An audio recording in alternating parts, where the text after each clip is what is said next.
Pernah nggak sih Anda membayangkan gimana kalau medan perang cyber itu nggak lagi terbatas di balik layar monitor kita? Wah, itu pikiran yang lumayan menakutkan ya. Bener banget. Maksudnya, bayangin aja perang itu merayap masuk langsung ke dalam pembuluh darah kita. Nah, dari tumpukan catatan fiksi ilmiah, draft cerita dari bab 12 sampai 17, dan dokumen riset yang Anda kirimkan untuk penjelajahan mendalam kita kali ini, kita bakal membedah konsep teror yang luar biasa gila. Iya, karena selama ini kan kita selalu merasa aman ya. Kita pikir ancaman peretasan itu ada di luar sana, di awan digital atau ruang server yang jauh. Tepat. Tapi materi yang mau kita bedah hari ini benar-benar menghapus jarak itu. Fokus kita hari ini adalah melihat transformasi mengerikan dari perang teknologi digital menjadi teror biologis. Utamanya melalui virus yang disebut aksara getih ciptaan Dr. Tancaka. Dan ceritanya nggak cuma berhenti di virusnya saja kan? Oh jelas enggak. Kita bakal menelusuri tragedi pengkhianatan dari Bagas Sangkara atau Saka, sang prajurit biocyborg. Terus kita juga bakal membedah sains di balik metode penyembuhan purba, resonansi Madura, dan pastinya menganalisis pengorbanan epik di dasar laut Watu Dodol. Oke, mari kita bongkar ini. Karena apa yang ditawarkan di materi ini bukan sekedar fiksi aksi biasa. Setuju. Ini semacam cermin gelap dari ambisi teknologi kita sendiri. Kalau kita perhatikan, esensi dari semua dokumen ini, ketakutan utamanya itu sebenarnya berakar pada hilangnya otonomi tubuh kita. Maksudnya hilangnya kendali atas diri sendiri. Persis. Peretasan komputer kan berarti hilangnya data. Tapi peretasan neurologis, nah itu adalah hilangnya diri kita sendiri. Cerita ini ngasih benturan filosofis yang tajam banget. Antara kehendak bebas manusia yang emang penuh kekacauan, melawan kendali absolut yang dibenarkan atas nama keteraturan. Menarik banget. Nah, mari kita mulai dari awal tumpukan catatan ini. Tepatnya di momen pasca Svalbard. Jaga Hamada memang balik bawa kemenangan, tapi dia pulang bawa trauma cyber yang parah banget. Iya, dan ini bukan cuma PTSD psikologis biasa ya. Bener, penglihatannya tuh terdistorsi. Dia melihat dunia tuh kayak dalam bentuk piksel-piksel rusak. Karena ada sisa kode jahat yang tertanam di korteks serebralnya. Lalu di tengah kondisinya yang rentan ini, pas dia di markas rahasia akar bumi, muncul pemuda bernama Saka. Yang dikirim oleh mentornya sendiri, Iwara kan? Iya, Iwara Rajanira. Penampilan Saka ini sama sekali nggak mengancam. Cuma pemuda sopan bawa tas medis logam tua. Dia bahkan ngenalin dirinya sebagai Soko, yang artinya tiang penopang. Nah, pemilihan nama dan persona Soko itu strategis banget. Itu ngasih ilusi keamanan buat Jaga. Saka datang nawarin penyembuhan pakai alat yang dia sebut neurostimulator. Semacam sisir perak gitu. Iya, sisir perak. Di catatan riset yang Anda kirimkan, metode ini dideskripsikan pakai prinsip human resonance. Jujur, ini yang bikin saya penasaran banget pas baca draftnya. Kenapa tuh? Karena ceritanya Saka menyinkronkan detak jantung Jaga dengan frekuensi bumi buat nyuci sisa kode jahat di otaknya. Secara narasi sih ini puitis banget ya. Tapi secara ilmiah, gimana sebenarnya human resonance ini bisa memanipulasi gelombang otak? Oke, jadi kalau dari fisika dasar, human resonance itu spektrum gelombang elektromagnetik di ruang antara permukaan bumi dan ionosfer. Gelombang ini tercipta karena pelepasan muatan listrik, kayak petir gitu. Oh, oke. Terus frekuensinya berapa? Frekuensi dasarnya itu di angka 7,83 Hz. Nah, bagian menariknya, frekuensi ini tuh hampir identik sama gelombang alfa dan theta di otak manusia. Gelombang yang muncul pas kita lagi rileks banget itu ya? Atau pas meditasi? Tepat sekali, alat sisir perak Saka ini pada dasarnya mancarin frekuensi elektromagnetik rendah untuk maksa otak Jaga masuk ke kondisi alfa tadi. Jadi dia melambatkan aktivitas neuron Jaga ya? Heeh. Dengan melambatnya neuron, Saka bisa menenangkan glitch atau kerusakan visual yang dialami Jaga. Ini tuh bentuk neuromodulasi yang sebenarnya sangat masuk akal loh di dunia medis nyata. Gila ya. Tapi coba bayangin ironinya. Saka ngasih penyembuhan yang seorganik dan semenenangkan ini, tapi pas Jaga lagi rileks banget, secara bersamaan, dari ujung kuku Saka, merayap keluar sebuah mikrobot transparan. Wah, itu pengkhianatan tingkat tinggi. Parah banget. Mikrobot ini masuk ke celah meja kayu, terus meretas enkripsi awal markas, dan ngirim data biometrik Jaga langsung ke lab rahasianya Dr. Tancaka. Jadi di bawah kedok frekuensi bumi yang damai itu, Saka diam-diam buka pintu belakang buat invasi digital. Dan invasi ini nggak butuh waktu lama untuk nunjukin wujud aslinya kan? Cuma berselang 3 hari, efek dari data biometrik yang dicuri tadi langsung tereksekusi di sebuah desa di pinggiran Jember. Iya ampun bagian Jember ini. Ini adegan yang secara visual paling bikin saya merinding dari semua bab. Jaga, Gita, sama Saka datang ke desa itu dan nemuin semua warganya mematung di jalan. Kayak patung hidup. Mata terbuka, tapi nggak gerak sama sekali ya? Iya, catatan ini mendeskripsikan desa itu seolah terkurung dalam sangkar Faraday raksasa. Sinyal bener-bener mati total. Terus, di pemancar seluler desa, ada cairan kental keunguan yang merembes keluar. Cairan aksara getih itu. Betul. Terus diikuti munculnya ribuan serangga mekanik segede ibu jari. Dan yang bikin horor, bagian kepala serangga ini udah diganti sama jarum suntik perak. Ini gila sih. Maksudnya, saya paham konsep ransomware kalau di komputer. Tapi gimana caranya Anda bisa mengunci sistem motorik tubuh manusia, kayak ngunci file PDF? Nah, yang sangat menarik di sini adalah kita harus membedah dua teknologi berbeda. Lingkungannya dan senjatanya itu sendiri. Oke, mulai dari lingkungannya dulu. Sangkar Faraday itu gimana? Sangkar Faraday atau Faraday cage ini struktur dari material konduktif, kayak jaring logam gitu, yang fungsinya memblokir medan elektromagnetik dari luar. Dengan bikin anomali medan magnet di sekitar desa, Tancaka berhasil mengisolasi area itu dari semua komunikasi seluler dan radio. Jadi, desa itu benar-benar jadi ruang hampa sinyal ya? Betul. Kedua, soal ransomware biologisnya si aksara getih ini. Serangga mekanik tadi kan nyuntikin zat ungu ke korban. Nah, zat ini menargetkan sinapsis di sistem saraf pusat. Sinapsis itu yang buat sel saraf komunikasi ya? Pakai zat kimia? Iya, zat kimia itu namanya neurotransmitter. Oh, tunggu. Jadi cairan ungu dari serangga itu semacam nyegat pesan dari otak ke otot korbannya. Lebih kompleks dari sekedar nyegat sih sebenarnya. Virus ini tuh mengambil alih reseptornya langsung. Tubuh warga desa itu sebenarnya bangun. Gelombang otak mereka menunjukkan aktivitas tinggi, tapi kesadaran motoriknya diputus paksa. Maksudnya otaknya teriak suruh gerak, tapi badannya nggak ngerespons. Persis! Dokter Tancaka ngeblokir neurotransmitter alami yang ngatur kehendak bebas, terus membanjirinya pakai senyawa sintetis.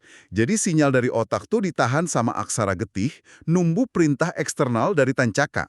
Ini murni peretasan sistem saraf pusat. Dan yang bikin makin merinding itu alasan dibaliknya loh. Dari pengeras suara desa, Tancaka bilang kalau ini tuh bukan serangan. Dia nyebutnya kesembuhan. Ah iya, filosofinya Tancaka ya. Iya, bagi dia, emosi, empati, dan kehendak bebas itu justru penyakit yang bikin umat manusia menderita. Dan kepatuhan mutlak adalah obatnya. Ini mengubah banget perspektif kita soal karakter penjahat utama. Dia tuh nggak mau menghancurkan dunia, dia mau memperbaikinya dengan menghapus sumber kekacauan, yaitu manusia itu sendiri. Tapi untuk mewujudkan ambisi segila itu, dia pasti butuh infrastruktur yang supermasif. Tancaka nggak mungkin cuma ngandelin serangga mekanik penyuntik virus. Dia butuh pasukan fisik buat menjaga keteraturan yang dia mau. Dan itu bawa kita ke penemuan mengerikan di reruntuhan candi perbatasan Jember ya. Betul. Dari pelacakan sinyal di desa tadi, timnya Jaga nemuin situs arkeologi. Tapi pas mereka masuk ke bawah batu andasit berukir itu, mereka malah nemuin koridor putih yang steril banget. Pabrik inkubasi raksasa. Di sana berjejer tabung kaca besar isi cairan hijau pekat, merawat janin-janin buatan dengan ribuan kabel mikroskopis. Itu pabrik biocyborg ya. Prajurit generasi baru yang disebut Dharma Putra 2.0. Iya, makhluk pucat urat ungu yang bisa nyembuhin luka secara instan. Ngeri banget. Berpaduan antara candi kuno dan lab bioteknologi ini sebenarnya metafora yang kuat banget loh. Kayak masa lalu kita yang ditimpa sama tirani masa depan. Tapi ingat, pintu utama fasilitas ini nggak bisa dibuka cuma dengan retas keypad biasa. Nah, ini dia. Pintunya pakai kunci biometrik berbasis DNA. Di momen inilah kedoknya Saka, sang pemuda ramah, mulai terkelupas. Jaga pasti kebingungan banget kan nyari cara buka pintunya? Banget. Tapi tiba-tiba, Saka dengan tenangnya menggores tangannya sendiri, dia netesin darahnya, yang ternyata punya garis keturunan penguasa lama, dan pintunya kebuka gitu aja. Di dalam, Dokter Tancaka udah nunggu sambil megang jantung manusia di kotak vakum. Dan Tancaka menyapa Saka pakai nama aslinya di sistem kan? Gagak Sangkara. Betul, seketika pemuda yang dari awal ngomongin resonansi bumi itu berubah jadi robot dingin. Dia langsung nyerahin data curiannya ke Tancaka. Yang sangat menarik di sini, Tancaka itu nggak nganggap ini pengkhianatan. Dia nyebutnya sebagai Saka yang pulang ke fungsi aslinya. Karena Tancaka sendirilah arsitek dari biologinya Saka. Jujur ya, pas saya baca bab ini, ada satu hal yang lumayan mengganggu logika saya. Kalau Saka selama ini adalah kuda Troya berwujud manusia yang dirancang Tancaka, dan dia udah berhasil menyusup sedekat itu sama Jaga. Kenapa Saka nggak bunuh Jaga aja pas di markas? Ngapain repot-repot bawa Jaga sampai ke pabrik Dharma Putra ini? Itu pertanyaan yang wajar banget. Kalau kita ngelihat ini murni sebagai operasi pembunuhan biasa. Tapi tujuan Tancaka kan bukan mengeliminasi Jaga. Oh ya, terus apa dong? Anda harus lihat apa yang tersimpan di dalam otaknya Jaga. Jaga punya sesuatu yang disebut protokol Palapa. Itu semacam matriks data yang isinya esensi nurani, memori, empati, dan nilai kemanusiaan Nusantara. Tancaka butuh protokol itu utuh. Jadi kalau Jaga mati, Kalau Jaga mati, otak fisiknya bakal rusak dan protokol Palapa bakal ikut hancur. Rencana Tancaka itu mengekstrak matriks nurani ini hidup-hidup, lalu mengawinkannya dengan algoritma virus aksara getih. tunggu. Buat apa ngegabungin virus pengendali pikiran sama empati? Kayaknya kontradiktif deh. Justru itu jeniusnya. Itu buat niptain ilusi kebebasan. Kalau aksara getih murni nundukin manusia pakai paksaan, pasti bakal ada perlawanan. Tapi kalau virus itu disuntikan bareng matriks empati, korbannya nggak akan sadar kalau mereka lagi dikendalikan. Ya ampun, mereka bakal ngerasa kalau kepatuhan mutlak itu adalah kemauan mereka sendiri. Tepat. Itu adalah level tirani tertinggi. Saat sang tahanan mencintai rantainya sendiri. Gila, itu kejam banget. Dan buat mulai proses ekstraksi itu, Tancaka nembakin aksara getih versi 2 ke arah Jaga. Ini udah bukan cairan lagi loh, tapi belasan jarum mikropolimer organik. Dan berhasil kena kan? Iya, satu jarum berhasil menggores lengannya Jaga. Cuma butuh satu goresan buat bikin sistem motoriknya mulai lumpuh. Meski akhirnya Jaga sama Gita berhasil kabur dengan micu arus pendek biologis di markas itu, virus polimernya udah masuk ke aliran darah Jaga. Bom waktunya udah berdetak. Masalah utamanya, karena ini perhetasan polimer organik, software antivirus canggih apapun nggak bakal bisa menghapusnya. Iya, Jaga nggak bisa kan asal colok kabel USB ke tangannya terus jalankan antivirus. Nggak bisa. Dia butuh intervensi fisik pada tingkat molekuler. Dan ini memaksa Jaga lari ke benteng kapur akar bumi di pantai selatan Madura buat nyari Iwara Raja Nira.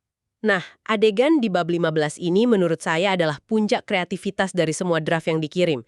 Jaga udah terbaring lumpuh di meja batu, garis ungu virus menjalar di lehernya.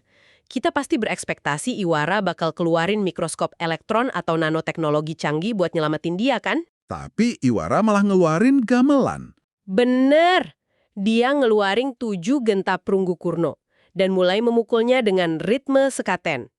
Di titik ini, saya benar-benar berhenti baca dan mikir, tunggu dulu, gimana caranya barang antik berumur ratusan tahun bisa ngalahin polimer mikro masa depan? Disinilah bagian yang sangat menarik. Ini berkaitan dengan sains tentang akustika dan getaran.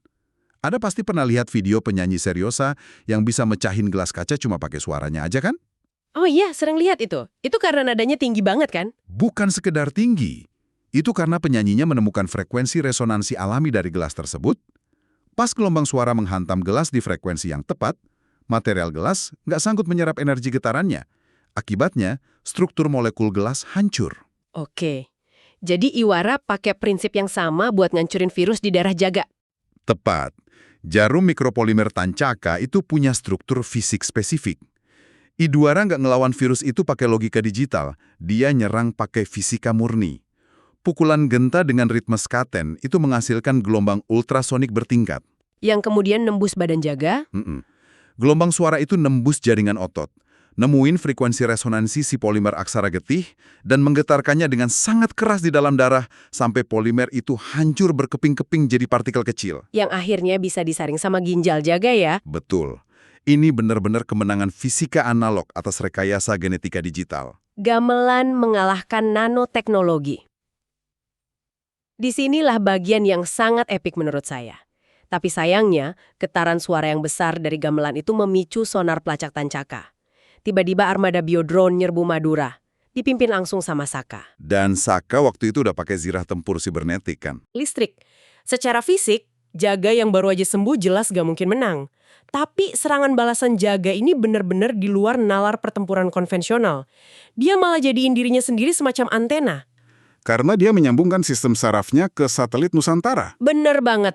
Dan Jaga membanjiri frekuensi yang terhubung ke otaknya Saka pakai ribuan memori empati. Memori tentang penderitaan, harapan, dan kesedihan rakyat Nusantara.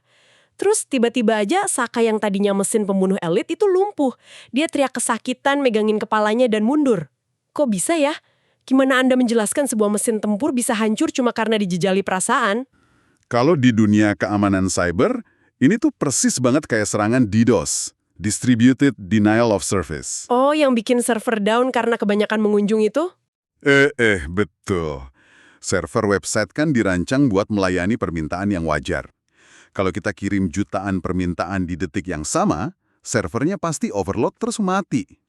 Nah, otaknya Saka, si biocyborg ini, kan dirancang Tancaka buat berpikir linier dan kalkulatif. Nggak dirancang buat ngerasain emosi ya? Persis. Emosi, apalagi empati dan penderitaan orang lain, itu adalah data tak terstruktur yang sangat amat berat buat diproses. Jadi pas Jaga nyuntikin empati murni secara masif ke saraf Saka, sirkuit logika Saka nggak ngerti cara prosesnya. Jadi dia mengalami overload sistem. Betul, terjadi kelebihan muatan. Mesin kan nggak punya kapasitas bawaan untuk merasakan simpati. Ini adalah serangan DDoS biologis yang sangat mematikan buat sistem tanpa nurani. Wow, analogi DDoS biologis itu cerdas banget. Dan fakta bahwa Saka bisa mengalami overload karena dipaksa merasa itu membuktikan satu hal penting. Sistem Tancaka itu nggak sempurna. Masih ada sisa-sisa kemanusiaan seorang Bagas di balik cangkang Gagak Sangkara. Dan teori ini terbukti jelas beberapa minggu kemudian kan, pas Jaga sama Gita menyusup ke Menara Husada di Jakarta. Iya, misi spionase ke server DNA di lantai 44 itu berisiko tinggi banget. Mereka nyari kelemahan Tancaka, tapi tentu aja ketahuan dan harus berhadapan sama Saka yang udah jadi kepala keamanan di sana. Tapi lucunya, pas Saka nahan Jaga dan mindai kartu aksesnya, Saka justru ngebisikin peringatan soal jebakan di depan. Dia malah ngarahin Jaga sama Gita kabur lewat pembuangan limbah medis ya? Iya, walau akhirnya jalur itu juga udah diantisipasi sama Tancaka. Ujung-ujungnya Jaga dan Gita tetap terperangkap di ruang server utama.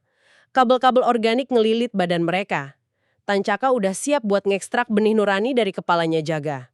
Di momen itu, Saka nunggu instruksi Tancaka sambil nodongin pistol biolaser ke dadanya Jaga. Kayaknya benar-benar udah buntu banget. Nah, disinilah variabel kemanusiaan kembali ngerusak kalkulasi algoritmanya Tancaka. Benar. Pas ujung pistol itu nempel di dada Jaga, wajah Saka datar banget. Tapi, Jaga ngerasain ada getaran dari pistol itu. Denyut nadi dari tangan Saka itu ngirim getaran ritmis. Itu kode Morse dari detak jantung. F-I-R-E. Saka nyuruh Jaga buat ngasih aba-aba, tembak, dan bakar. Tancaka mungkin bisa ngehack korteks cerebral dan fungsi motorik tubuh Saka, tapi dia nggak bisa mematikan fungsi saraf otonom yang paling primitif tanpa membunuh Saka secara langsung. Maksudnya fungsi kayak detak jantung itu jalan sendiri terlepas dari kendali pikiran? Betul, Saka memanfaatkan detak jantungnya. Satu-satunya hal yang belum diretas Tancaka sebagai jalur komunikasi rahasia. Ini semacam enkripsi alami. Merinding sini. Pesan Morse itu bikin Jaga bisa ngasih sinyal ke rekannya, Panji, buat ngelepasin logic bomb. Nah, buat Anda pendengar yang mungkin belum familiar, logic bomb itu potongan kode jahat di dunia cyber yang disisipin ke sistem dan cuma bakal aktif kalau ada kondisi spesifik yang terpenuhi. Kayak bom waktu yang nunggu tombol pemicu? Iya, begitu Jaga teriak ngasih sinyal fire, kode itu aktif serentak. Sistem pendingin server hancur dan gedung itu mulai terbakar dari dalam. Pas Tancaka lagi panik ngeliat kerajaannya hangus, Saka langsung berontak. Dia nendang Tancaka dan nembakin penetral buat mebebasin Gita. Tapi pas Jaga nyuruh Saka lari bareng, Saka malah nolak. Dia milih bertahan nahan sisa pasukan Dharma Putra ya? Dia berkorban buat mereka berdua. Jaga berhasil kabur, walau ledakannya bikin dia sempat hilang ingatan jangka pendek. Terus narasinya loncat ke klimaks pas memori Jaga pulih gara-gara nemu pesan suara rahasia yang dikirim Saka sebelum ledakan. Pesannya cuma bilang, cari Watu Dodol. Pesan yang ngebawa mereka ke pertarungan akhir. Iya, Jaga dan Gita langsung menyelam ke dasar Selat Bali yang dingin, tepat di bawah Watu Dodol. Pemandangan di sana tuh surrealis banget. Fasilitas bawah laut raksasa Tancaka lagi mompa cairan ungu aksara getih langsung ke arus laut Nusantara. Ini udah bukan serangan skala lokal lagi. Dia mau meracuni suplai pangan laut. Ya Anda tahu siapa yang nunggu di sana? Saka. Dan Saka nggak nyerang Jaga, dia malah megang pedang dan menebas kabel utama penyebar virusnya. Saka mensabotase misi penciptanya sendiri. Tapi perlawanan terhadap Tancaka jelas punya harga yang sangat mahal. Orang gila kontrol kayak Tancaka nggak mungkin ngebiarin aset utamanya bebas gitu aja. Betul sekali. Saka buka zirah dadanya dan ngeliatin kalau Tancaka udah nanam kill switch biometrik di jantungnya. Kalau sistem ngedeteksi Saka berkhianat, jantungnya otomatis bakal berhenti dalam 60 detik. Jaga panik dong, dia langsung berlutut, nyambungin alatnya buat ngehack kill switch itu. Tapi Saka menepis tangan Jaga kan? Iya, Saka malah nyerahin sebuah hard drive ke Jaga, isinya aksara putih, penawar virus yang berhasil dia kembangin dari data perlawanannya sendiri. Terus Saka cabut pin granat thermal, ngeruntuhin lorong buat ngurung dirinya sendiri, dan mati tenggelam supaya Jaga bisa kabur nyelamatin Banyuwangi dan Nusantara. Pengorbanan yang sangat epik dan bermakna dalam. Itu yang bikin saya frustrasi sekaligus takjub. Kenapa sih Saka milih mati? Jaga kan peretas kelas atas. Pasti ada peluang buat matiin kill switch itu. Kenapa Saka nggak mau diselamatin? Ini memunculkan pertanyaan penting soal otonomi tadi. Saka paham betul hakikat perang biometrik ini. Selama dia masih hidup pakai tulang, darah, dan kode genetika rancangan Tancaka, dia bakal selalu jadi backdoor atau pintu belakang yang bisa diretas kapan aja. Tancaka bisa ngeprogram ulang Saka buat ngebunuh orang-orang lagi dong? Persis. Saka sadar biologinya punya batas dan kelemahan yang bisa diretas. Tapi nuraninya enggak. Kematian Saka ini bukan wujud menyerah. Justru ini pembuktian pamungkas kalau kehendak bebas manusia, terutama kemampuan untuk memilih berkorban demi orang lain, nggak akan pernah bisa ditundukkan oleh barisan kode atau algoritma sehebat apapun. Pengorbanannya buat mutusin rantai kendali itulah esensi sebenarnya dari aksara putih. Wah, merinding banget dengarnya. Kesimpulan yang luar biasa. Dari daratan es Svalbard, desa mati di Jember, getaran genta di Madura, sampai dasar laut Watu Dodol. Tancaka berusaha bikin dunia yang sempurna dan teratur, dengan mengubah manusia jadi sekrup mesin yang patuh buta. Tapi yang ngehancurin kerajaannya justru empati, penderitaan, memori, dan pengorbanan. Variabel acak yang sering dianggap kelemahan manusia. Betul, variabel yang gagal dikalkulasi oleh mesin yang cuma peduli efisiensi. Dan kalau kita bawa kisah fiksi ini ke realitas kita sehari-hari, relevansinya sangat terasa loh. Sistem Tancaka itu kan meminta kebebasan kita sebagai harga dari sebuah keteraturan. Nah, Anda yang menyimak pembahasan ini pasti nyadar betapa tipisnya batas dunia Tancaka sama realitas kita sekarang. Coba pikirin rutinitas Anda. Algoritma media sosial, rekomendasi pintar, atau asisten AI yang memandu hidup Anda tiap hari.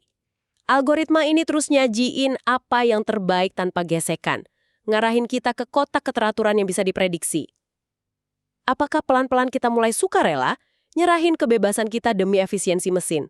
Teknologi yang melayani kita dan teknologi yang memenjarakan kehendak kita, itu seringkali punya tampilan luar yang sama-sama nyamannya. Kalimat yang sangat pas buat menutup sesi ini.